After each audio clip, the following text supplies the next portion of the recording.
Chloe Okuno's Watcher is now in theaters. Let's talk a little bit about it. What's your favorite scary movie? Name it. We'll tear your soul apart. I'm Pennywise the dancing now. We're gonna get you. Oh, Lord on the beast! God, don't do that. But sometimes death is better.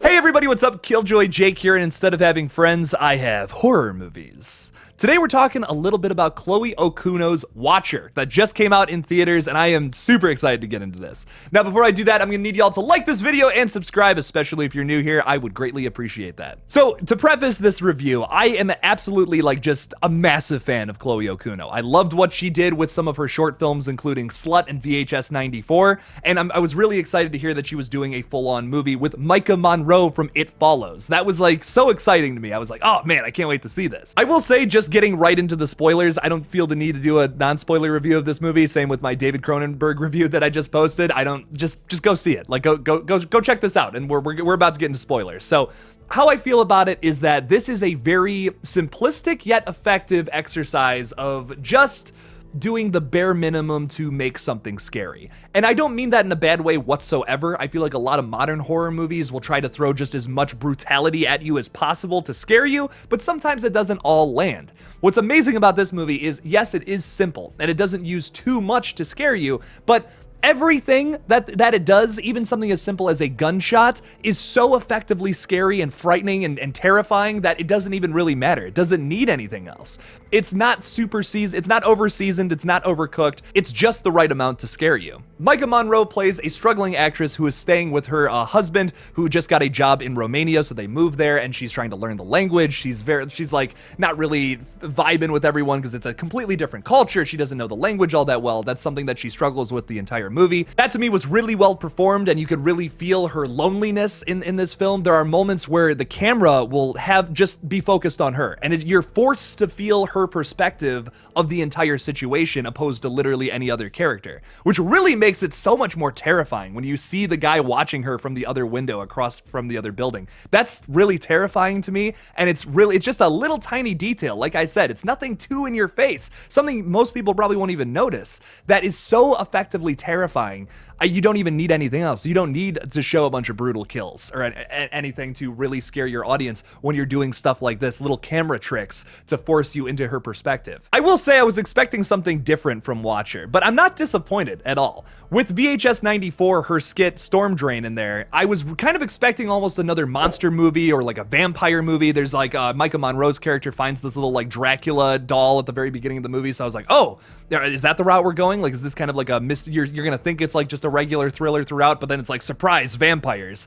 I thought maybe that was gonna be the vibe, but no, that didn't end up being the case. And to me, that's actually a massive positive. It really shows Chloe Okuno's range, that she can do a film like this where it's just a straight up thriller and nothing supernatural at all. But then she can also do something like Hail Ratma, which is the craziest, weirdest thing I've ever seen in my life. And I love both things. I like both entries. With a director like this, I think it's going to be really interesting to see what else she puts out moving forward, considering she doesn't really have a consistent style. Yes, you can compare this movie to her short film Sluts, which I think tone-wise is very similar. It does a lot of the same tricks that I think that short film did really well, where it was setting up something early on from the beginning that comes back to be this massive thing later on. This movie does that really well. Also, the whole language learning thing we were talking about earlier. Micah Monroe's character gets to a point where she can understand enough Romanian to see that her husband is shit-talking her with his work friends, which is super shitty and leads into this crazy third act. It's really well done setup that I honestly wasn't expecting to go the way that it did. I think it's really, really well done. Another thing that's also set up really well is the whole cold gun gets warm by the third act trick. It's an old school style trick that we've seen in many plays and early movies where it's you introduce a gun in the first act, and guess what? It's going to be worn by the third act. It's going to be a massive plot point by the end.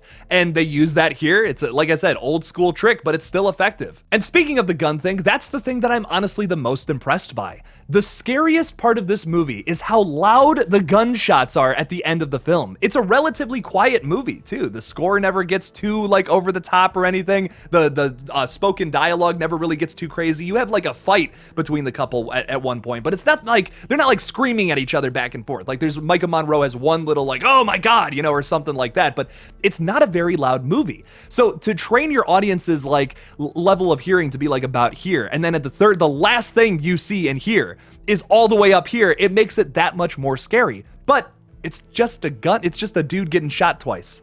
That's all it is.